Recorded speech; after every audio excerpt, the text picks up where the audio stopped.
네, 안녕하세요. 청년의 공정여행 제7강. 오늘은 관광의 미래, 관광의 트렌드에 대해서 이야기하는 시간입니다.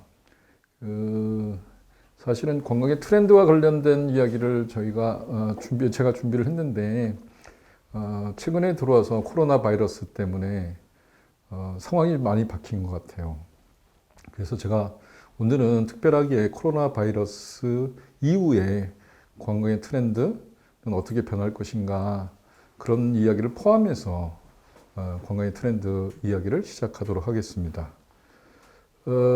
코로나 바이러스와 관련된 이야기는 뭐 여러분들 잘 아다시피 모든 항공이 스톱이 되었고요.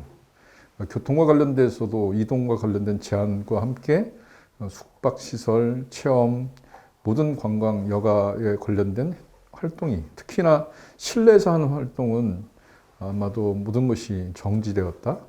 뭐 이렇게 이야기해도 손색이 없는 그런 상황인 것 같습니다. 코로나 바이러스에 대해서 우리가 그런 피해를 여러 가지 문제도 있지만 또 한편으로는 코로나 바이러스 때문에 자연이 돌아왔다. 그런 이야기도 있습니다. 그래서 베니스와 관련된 그 지역에서는 물이 맑아지기도 하고, 그 다음에 매연이나 공기 오염이 됐던 것도 다시 깨끗해졌다. 뭐 이런 이야기도 있지만, 그런 이야기도 중요하지만 사실은 코로나 바이러스가 그런 바이러스가 생기지 않도록 우리가 자연을 훼손하지 않도록 또 야생동물을 해치지 않도록 그런 노력이 우리가 필요하지 않는가 그런 생각하면서 오늘 제7강 관광의 미래 트렌드 이를 이야기할까 합니다. 최근에 코로나 바이러스 피해 상황을 제가 보니까요. 세계 코로나 바이러스 감염 때문에 생긴 것, 그러니까 4월 24일 날짜로 기준으로 본다면 전 세계 216개 국가가 약 260만 명의 확진 환자가 생겼어요.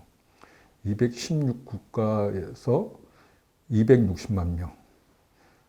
그리고 사망 숫자를 보니까 거의 20만 명에 육박합니다. 19만 명 정도 되는 것으로 밝혀져 있습니다.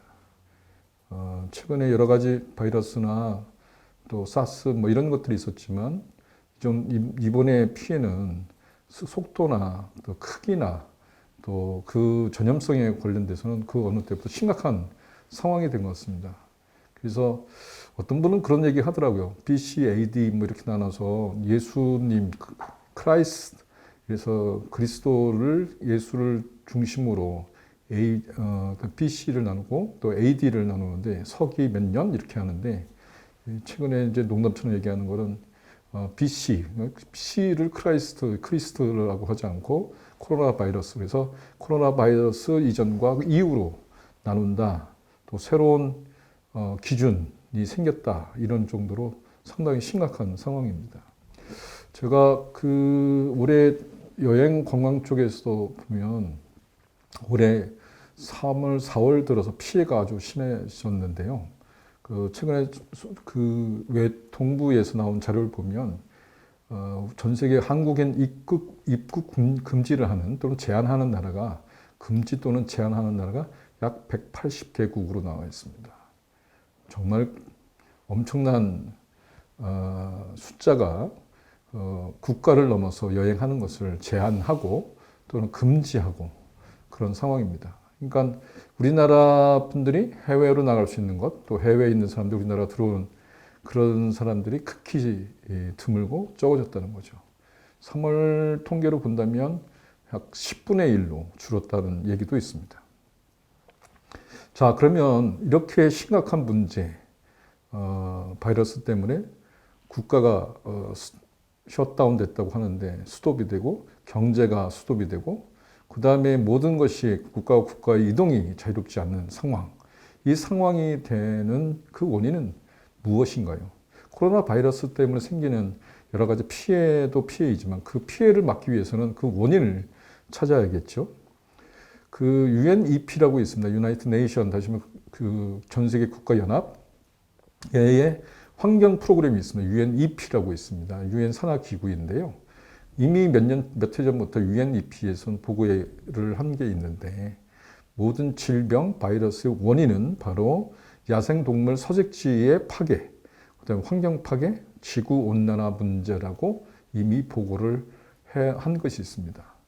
바로 바이러스의 질병의 원인이 다른 것이 아니라 우리가 야생동물의 서식지를 파괴하고 그다음에 환경을 파괴하고 그리고 우리의 탄소 배출량 때문에 지구 온난화가 생기는 것, 그것 때문에 바로 우리가 지구를 공격했기 때문에 오히려 지구가 우리 인간에게 공격하는 그런 역습 상황이 지금의 현상이 아닌가라는 겁니다. 바이러스 중 그 질병 중에 야생 동물로부터 인간에게 전이된 것이 약 75%라고 합니다. 정말 엄청난 숫자입니다. 그러니까 많은 질병 원인 중에 동물로부터 전이되는 것, 그것이 적지 않은데요. 인간과 친숙한 동물이야 상관이 없겠지만 바로 야생 동물, 그 서식지를 우리가 침범했을 때 그 야생 동물에서 그런 그 질병이요, 우리 인간에게 옮겨졌다는 사실. 그래서 우리가 좀 생각해 볼 거는 불법적인 포획, 채집과 거래, 판매와 소비 형태를 근절해야 된다. 그렇게 이야기를 할 수 있을 것 같습니다. 자, 정말 그런가요? 2003년을 한번 봅시다. 2003년 사스는 사양 고양이란 그 야생 동물한테서부터 온 것으로 나와 있습니다. 사스 때문에 그때는 지금하고는 사뭇 다르긴 한데 약 800명이 2002년도에 우리가 인간이 죽은 것으로, 사람이 죽은 것으로 보고되었습니다. 2012년에 있었던 것은 메르스입니다. 메르스는 사망 그 숫자가 858명으로 보고되어 있는데 2012년입니다. 근데 이 메르스는 바로 낙타에서부터 옮겨진 것이라고 보고되어 있습니다. 에볼라도 있고요. 그 다음에 지금 얘기는 코로나 바이러스. 2019년에 시작되었다고 해서 코로나 바이러스 19라고 19년에 시작되어서 19라는 표현이 들어옵니다. 어쨌든 이 코로나 바이러스 19도 역시 천산갑 이런 동물, 야생 동물에서 옮긴 것으로 나왔습니다. 박쥐도 뭐 원인으로 나와 있는데 여기 보십시오. 보면 이게 자세히 보면 알 수 있을 텐데요. 코로나 바이러스의 원인이 되는 천산갑의 동물의 사체입니다. 엄청난 사체의 모양이 사진이 여기 있는데요. 인도네시아에서 이런 천산갑 사체들을 발견할 수 있는데 그건 뭐냐면 우리가 이것을 천산갑을 잡아서 육식으로 사용하기 때문에 바로 그 원인, 다시 말해서 채집을 하기 때문에 생기는 문제라고 하는 거죠. 그런 수렵 과정을 통해서 이 문제는 많은 그 질병들이 우리에게 다시 인간에게 전이되고 그래서 코로나 바이러스 같은 끔찍한 상황, 전 세계 인구의 18만 명, 20만 명이 사망에 이르게 하는 현재 상황도 끝이지 않고 계속 진행형이라고 하는 것. 그래서 코로나 바이러스를 생각하면 우리가 생각해 볼 것은 그들이 우리에게 온 것이 아니라 우리가 야생동물을 서식지를 침해하고 그 다음에 그것들을 채집하고 수렵하는 과정에서 생기는 문제다. 다시 말해서 우리가 야생동물, 그 다음에 환경 파괴를 하지 않는 것이 근본적으로 환경을 보존하는 것이 근본적으로 이런 바이러스를 막는 것이라는 것 분명히 생각해 봐야 될 것 같습니다. 여기 사진에서 나오는데 여기는 오랑우탄이라고 해서 인도네시아의 그 전 세계에서 그 가장 많은 오랑우탄이 서식하는 곳입니다. 이 오랑우탄의 서식지를 인간의 먹거리를 위해서 바로 서식지를 파괴하는 거죠. 그렇기 때문에 여기 사진에 나온 것처럼 포크레인이 저항하는 그런 모습처럼 오랑우탄이 과 기계 또 인간의 갈등을 볼 수 있습니다. 그래서 제가 이번에 말씀드리고 싶은 거는 우리가 관광 트렌드, 새로운 미래를 얘기하는 것도 중요하지만 먼저 우리가 이런 위협적인 요소, 지구 생태 환경을 파괴하는 인간의 모습 때문에 생기는 역습을 생각하면서 앞으로는 좀 더 우리가 관광을 하거나 어디를 가더라도 야생 동물 또는 자연 환경을 침해하고 피해를 주는 일은 모쪼록 없도록 우리가 함께 노력했으면 좋겠습니다. 자, 여기부터는 이제 그 새로운 이야기를 드리고 싶은데 코로나 이후의 여행에 대해서 그러면 어떻게 하면 좋을 것인가? 아직은 섣불리 얘기하기 어렵지만 그래도 우리가 사람이 이동의 자유는 있으니까 그런 부분에서 그래도 우리가 어떤 것을 조심하고 생각하고 그다음에 이동 또는 여행을 하면 좋을지 그와 관련된 이야기를 해볼까 합니다. 한 7가지 이야기로 정리를 하는데 이 이야기는 코로나 바이러스 이후로 우리가 어떤 것을 조심해서 여행을 해야 될지 전 세계에서 여러 가지 이야기가 있는데 그 중에 하나를 소개를 해볼까 합니다. 첫 번째, 첫 휴가를 서두르지 마십시오라는 얘기입니다. 이 얘기는 뭐냐면 여러분들이 첫 휴가 또는 어떤 여행을 좀 해외로 특히 간다고 생각할 때 무엇보다 생각해야 될 것은 빨리 간다고 해서 먼저 간다고 해서 좋은 건 아닙니다. 정부가 국가가 안내를 할 때까지 좀 더 안전한 여행을 하길 바라는 마음으로 안내를 할 때까지는 좀 기다리시는 것도 좋은 방법인 것 같습니다. 그래서 먼저 우리가 안전하다고 생각할 때까지 또 정부가 그런 고지를 할 때까지는 좀 더 기다려 주시고 천천히 가셔도 되지 않을까.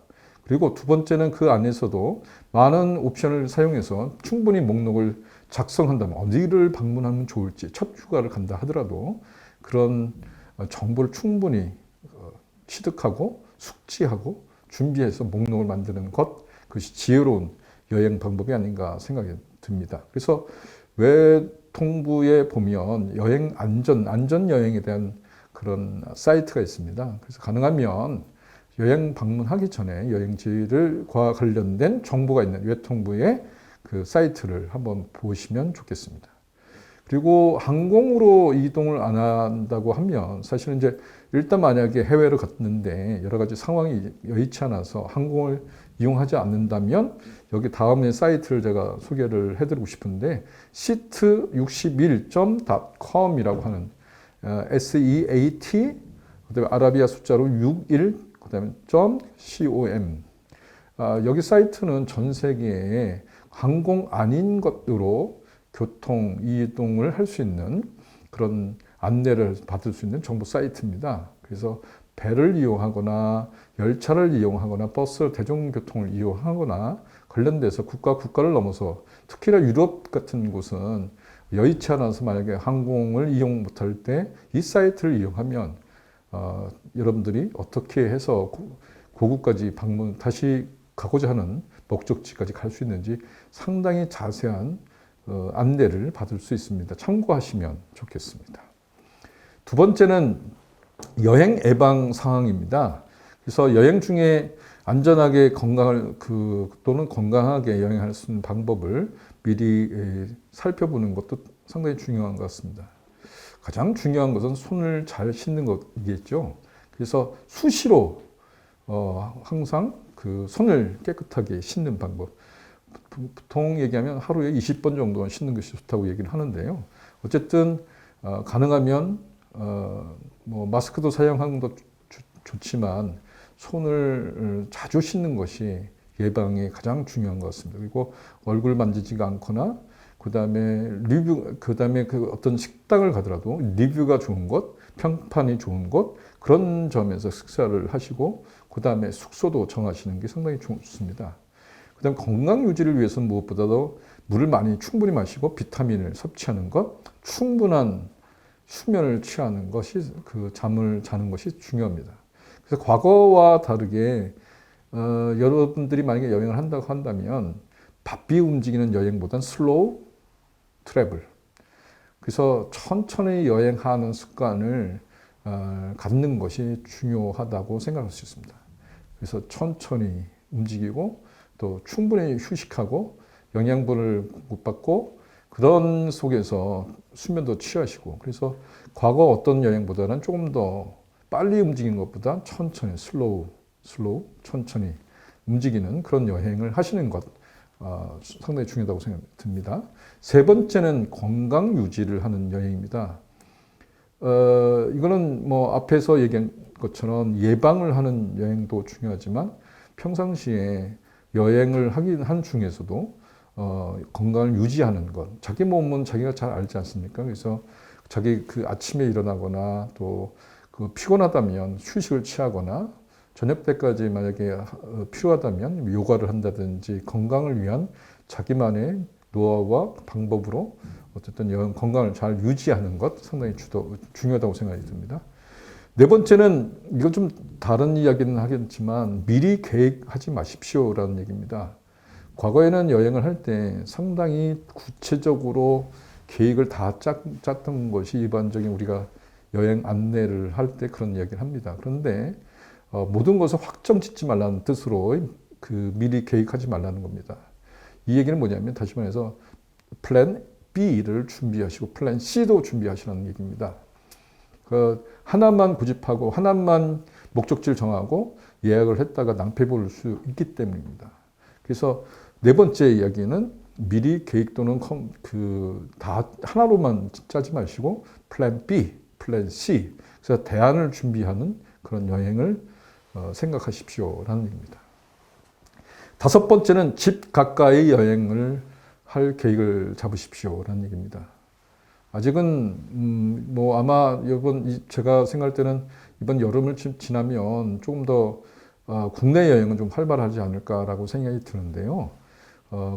그렇다 하더라도 너무 멀리 또 의료 문제가 있을 수 있으니까 의료기관이 불안전한 곳에 가는 거라든지 또 가까운 나라를 간다 하더라도 이렇게 먼 나라를 가는 것보다는 가까운 나라, 가까운 여행지를 찾아서 가시는 게 좋다. 이런 얘기를 말씀드립니다. 그래서 긴 여행보다는 짧은 여행, 먼 지역의 여행보다는 가까운 지역의 여행을 하시는 게 좋지 않을까 생각이 듭니다. 여섯 번째는 가능한 그 취소 옵션을 생각하고 여행을 예약하십시오라는 겁니다. 이번 그 코로나 바이러스 때문에 많은 여행사도 그랬고 여행자들도 그 당황했던 것이 뭐냐면 취소와 관련된 상황입니다. 국내에서는 취소 약관에 따라서 취소 수수료라든지 그런 것을 적당히 받을 수 있긴 하지만 외국의 경우는 쉽지 않습니다. 특히나 유럽에서는 호텔이라든지 또 항공이라든지 그걸 예약했다가 취소를 하면 일정 기간 내에서 취소를 하면 괜찮지만 아주 다급하게 취소를 하는 경우 여행 일자에 가까운 날에 취소하는 경우는 그 취소 수수료를 거의 다 내고 실제로는 환급을 받지 못하는 경우 많습니다. 그래서 호텔도 그렇고 또 이동하는 교통수단도 그렇고 여러분들이 예약할 때는 취소할 경우를 잘 살펴보시는 게 좋습니다. 그래서 호텔 경우는 취소를 한 며칠까지는 취소가 가능하다. 그래서 그걸 100% 환급을 받을 수 있다라는 조건에 있다면 그렇게 보면 약간 돈을 더 주는 것이라도 그렇게 하는 것이 금전적으로 더 손해를 나중에 생각하면 덜 받는 거죠. 그래서 취소 사항을 상당히 잘 꼼꼼히 살펴보시고 예약을 하시는 게 좋다.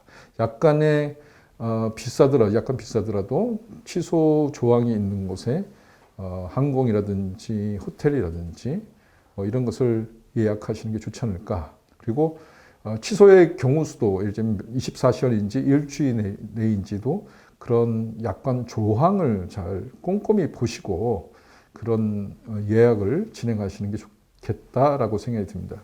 그래서 이전에는 최저 가격이 제일 좋은 것이었지만 코로나 바이러스 이후는 최저 가격이 아니라 최상의 가치, 최선의 방법, 그것이 오히려 중요한 여행의 습관이 아닌가라고 생각이 듭니다. 그래서 그 또한 건강보험도 잘 살펴보시고 이전에는 여행을 가까운 데 가면 여행자 보험 별로 안 들었던 분들 계시는 것 같아요. 가능하면 여행자 보험, 건강보험을 꼭 들고 가시는 게 좋겠다 말씀이 드립니다. 마지막으로 일곱 번째는 여러 목적지에 대한 옵션을 좀 준비하시면 좋겠습니다. 이유는 플랜 A는 아까도 말씀드렸지만 뭐 가까운 일본을 간다 또는 뭐 중국을 간다 하더라도 또 다른 나라를 대만이든 또 다른 대안을 홍콩이든 이런 여러 가지 옵션을 준비를 해서 만약의 경우 내가 가고 싶은 여행지가 1번은 어디다 또 2번은 그 두 번째 그 선택 옵션을 어디로 하면 좋을지 생각해 보시는 게 좋습니다. 그리고 목록을 정할 때 방문하는 국가의 관광 또 위험 수준과 같은 요소를 기준으로 목록을 작성해 보시는 것도 좋습니다. 그래서 이전에는 가고 싶은 나라를 간다라고 했다면 이제 지금부터는 그 나라의 그 의료 수준이라든지 만약의 경우의 수를 생각해서 덜 붐비는 도시라든지 또 의료 인프라가 충분한지 그리고 그 항공편이 자주 있어서 다시 돌아올 수 있는 방법이 여러 옵션이 있는지 그래서 경우수를 좀 더 꼼꼼히 살펴보시고 예약과 그다음에 여행지를 선택하는 지혜 그것이 코로나 바이러스 이후에 여러분들이 여행할 때 선택할 지혜인 것 같습니다. 이렇게 보면 코로나 바이러스와 관련돼서 우리는 지금 당장 누가 죽고 또 확진자라고 해서 그런 겁도 있지만 자연 생태계를 파괴한 우리에게도 책임이 있는 것 같습니다. 그래서 앞으로 여행할 때는 여행의 습관, 또 여행의 방법, 또 여행에 대한 태도도 우리가 생각하고 이번 코로나 바이러스를 보면서 우리가 인간이 성찰할 것들을 생각하면 좋겠고요. 그 다음에 우리가 앞으로 여행을 한다면 이런 방법, 또 주의할 것들, 건강한 여행에 대해서 좀 더 생각해보는 시간이 되었으면 좋겠습니다. 자, 그 다음에 제가 다음으로 말씀드린 거는 코로나 이후의 여행 트렌드와 관련된 이야기입니다. 코로나 이후의 여행 트렌드. 그 몇몇 지자체에서 코로나 이후의 여행 트렌드에 대한 조사를 해봤어요. 그랬더니 실내나 뭐 실내산 체험 뭐 이런 것보다는 상당히 많은 분들이 자연을 체험하는 그래서 외 그래서 자연에서 머물고 싶고 자연 그 자체에서 머무는 그 즐기는 여행을 선호하는 걸 볼 수 있습니다. 약 39%가 그 자연 여행을 하고 싶다는 얘기 들었고 글을 보였고요. 그다음에 그 여행할 때 선택하는 기준이 뭐냐라고 했더니 여행객이 많지 않았으면 좋겠다. 여행객 밀집도가 다른 것보다 28%입니다. 이건 이전에 어떤 항목에서 전혀 없었던 항목입니다. 그 전에는 뭐 맛집이라든지 뭐 이런 것들이 상위에 있었는데 상위에 있었던 그 주변 맛집 이런 접근성 뭐 이런 것들은 제일 하위로 갔고요. 그다음에 여행객 밀집도가 1위를 차지했습니다. 그래서 관광지 매력도라든지 위생 시설 이 부분이 그러니까 1등과 2등을 차지한 것을 볼 수 있습니다. 세 번째는 그 여행과 관련된 그 기간인데요. 앞으로는 그 당장은 여행을 할 계획이 없고 한 3개월 이후로 여행을 하겠다 뭐 이런 이야기도 있습니다. 네 번째는 착한 여행을 할 것이냐라고 했더니 89%가 착한 여행을 할 것이라고 여행의 습관이 완전히 바뀌었습니다. 이 조사를 한 지역은 그 경기도 지자체에서 한 건데 앞으로는 89%가 착한 여행을 하겠다고 합니다. 이렇게 코로나 이후의 여행 트렌드가 바뀌었는데 제가 오늘 말씀드리는 거는 그러면 자연여행과 관련된 것, 아까 말씀드린 것처럼 자연을 선택하고 이런 그런 여행자들이 많아진 것처럼 어떤 여행이 더 우리의 새로운 트렌드로 자리를 잡을 것인가 이 얘기를 해볼까 합니다. 제가 볼 때는 매스 투어리즘, 다시 말해서 엄청난 숫자가 가는 여행은 점차 줄어들 것이고, 다시 말해서 패키지 투어라는 큰 그룹으로 가는 여행은 점차 줄 것이고, 소그룹, 가족, 연인, 친구들이 가는, 가까운 친구들끼리 가는 소그룹 여행이 많아질 것이다. 언택이라고 하죠. 컨택하지 않고 언택, 다시 말해서 그렇게 그 접촉점을 줄이는 여행, 그런 여행이 많아질 것이다. 그렇게 되면 그런 여행이 어떤 게 있을까? 살펴보면 스마트 관광을 우선 떠올릴 수 있습니다. 스마트 관광은 이따가 말씀드리겠지만 다른 것보단 소그룹이 여행하기 참 좋은 여행 방법인 거죠. 여행할 때 스마트 관광, 온라인으로서 정보를 얻고 온라인으로서 체험이나 이런 것들을 예약을 하고 또 진행을 하고 그 다음에 여행자와 여행지에서 그 온라인으로 접촉점과 정보와 체험과 모든 것을 할 수 있는 스마트 관광이 상당히 주목을 받을 것이라고 생각이 듭니다. 그 다음에 생각이 드는 건 디지털 노마드라고 들어보셨는지 모르겠습니다. 개별적으로 이제는 소그룹에서 더 적어서 한 명, 두 명, 그러니까 혼자서 또는 둘이서 일은 해야 되고 일과 여행을 병행한다 생각하신 분들이 아주 관심을 가질 것이 바로 디지털 노마드와 같은 것입니다. 이따가 말씀드리겠지만 갭이어도 있고요. 뭐 이런 여행과 관련된 그 스타일로 새로운 것들이 곽광을 받고 주목을 받을 것 아닌가 싶습니다. 그리고 또 관심이 있는 건 마을 호텔이라는 개념입니다. 한 곳에서 실내에서 있는 호텔, 실내에서 모든 것을 했던 활동에서 동네 마을에서 숙소와 식당과 모든 것을 마치 그 마을이 다 모두가 호텔이 된 것처럼 흩어진 것이 공간이 흩어졌다. 마을에서 산재되어 있다. 그래서 마을 호텔이 아마 또 관심이 되지 않을까 싶습니다. 마지막으로는 웰니스 여행입니다.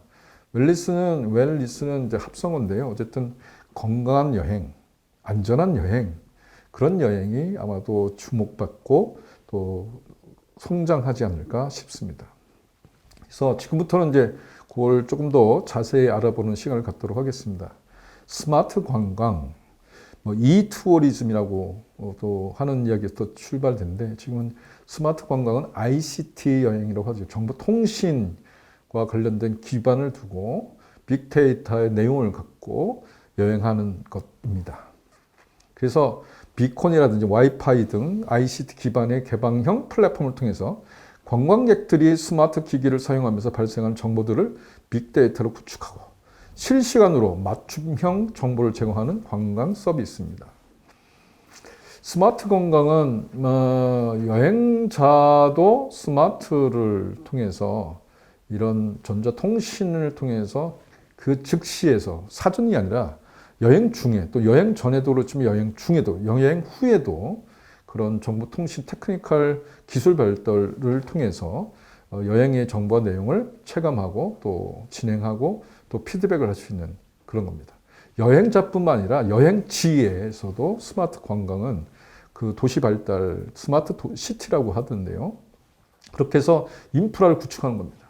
그래서 여행자뿐만 아니라 그 지역에 사는 도시민들도 스마트 도시다 하면서 그 시민으로서의 모든 정보와 생활과 관련된 것들을 얻고 그렇게 이동과 또 체류를 할 수 있도록 하는 것을 스마트 관광의 기반이라고 할 수 있습니다. 그래서 스마트 관광은 이제 여러 가지 과거보다는 달라서 최근 한 10년 사이에 많이 발전이 됐는데요. 동시다발형이고, 그 다음에 그 접근성이 빠르고, 그 다음에 현재성이 있을 수 있다는 점에서 스마트 관광은 기존의 관광하고 사뭇 다른 양태를 갖고 있습니다. 그래서 사용자 중심의 서비스 운영, 어플리케이션이라는 등을 통해서 스마트 관광의 편의성을 높이는데요. 이를 위해서는 정보의 표준화, 결제 서비스의 확충, 그 다음에 인터넷 접속 환경 개선들이 필요하겠죠. 그래서 여행지에서는 이런 그 인터넷 환경, 또 표준화, 결제 서비스도 즉각에 할 수 있도록 그런 환경을 구축하는 것 상당히 중요한데요. 한국은 제가 볼 때 스마트 관광을 할 수 있는 가장 호조권을 갖고 있지 않는가라고 생각이 듭니다. 그러나 여기서 또 스마트 관광에서 우리가 유념을 해야 될 것은 뭐냐? 바로 그 정보 또는 스마트와 관련된 정보 접근성이 취약한 사람들에 대한 배려입니다. 청년들이야 스마트 관광을 할 수 있는 그런 기기라든지 정보와 관련된 접근성을 손쉽게 할 수 있긴 하겠지만 나이가 드신 어르신들이라도 실버 세대라든지 또는 장애를 갖고 있는 분들 입장에서 보면 스마트 관광이 오히려 정보의 그 차등, 부익부 빈익빈처럼 차별화가 생길 수도 있습니다. 그래서 그런 것들을 좀 줄이는 방법도 우리가 생각을 해봐야 될 것 같아요. 그래서 모든 사람들 스마트 관광하면 마치 우리가 생각할 때는 모든 사람들에게 뭐 혜택이 있고 그 좋은 곳이라고 생각을 할 수 있기는 하겠지만 좀 더 생각해 보면 스마트 관광 때문에 정보의 격차가 생길 수 있고 그래서 실버 계층이라든지 이런 분들에게는 오히려 역차별을 줄 수 있다. 그래서 이 스마트 관광을 준비할 때는 여러분들이 생각해 보실 것은 바로 모든 사람들이 접근을 할 수 있도록 공정하게 가질 수 있도록 하는 점. 그래서 그런 약자가 생기지 않도록 하는 것도 상당히 중요하다고 말씀드리겠습니다. 그 다음에 그 스마트 관광이라고 하는 건 그 지역에 여행자들이 갔을 때 접근성 향상을 위한 대중교통 시스템이 잘 되어 있어야겠죠. 그래서 교통 관련된 어플리케이션 등이라든지 환승 정보, 독차 정보, 그리고 더 나아가서는 시티 투어 버스에서도 이동 중에도 결제를 할 수 있다든지 예약을 할 수 있다든지 뭐 이런 시스템을 갖추도록 하는 것도 스마트 관광의 중요한 접근성이라고 생각이 듭니다. 그다음에 세 번째는 스마트 관광을 할 수 있는 지원 체계, 시스템을 구축해야죠. 지역적으로도 그렇고 또 그 도시에서 도시로 이동할 때도 그렇고요. 그래서 정보 관련된 스마트 시티 또는 스마트 관광지에 맞는 지원 체계, 시스템 구축하는 것이 필요합니다. 마지막으로는 그런 이용을 통해서 축적된 것들, 정보의 빅데이터입니다. 빅데이터는 개별의 사람들의 어떤 정보를 취득한 것이 아니라 실질적으로 보면 유형을 파악할 수 있고 또 어디를 더 발달시키는지 개발시켜야 되는지를 볼 수 있는 빅데이터가 중요합니다. 그래서 개인의 어떤 사생활을 침해하는 정보의 수집보다는 개인의 어떤 것들이 더 편리하게 이용할 수 있는지 그런 관점에서의 빅데이터를 준비하는 것이 스마트 관광하는 데 중요한 요소라고 생각이 듭니다. 스마트 관광은 여러분들이 아마도 이런 코로나 바이러스 이후에 좀 더 많은 사람의 편리성을 위해서도 정보의 접근성이라든지 또는 실제로 그 지역에 근접할 수 있도록 또는 체험할 수 있도록 하는 거에 최대한 빠르고 편하게 할 수 있는 것이 우선적인 목표이겠죠. 그런 점에서 앞으로는 더욱더 아마 이 온라인 또 인터넷 또는 스마트 관광으로 사람들이 소그룹으로 여행하는데 편리하도록 하는 그런 장점으로 발달이 되지 않을까라고 생각이 듭니다.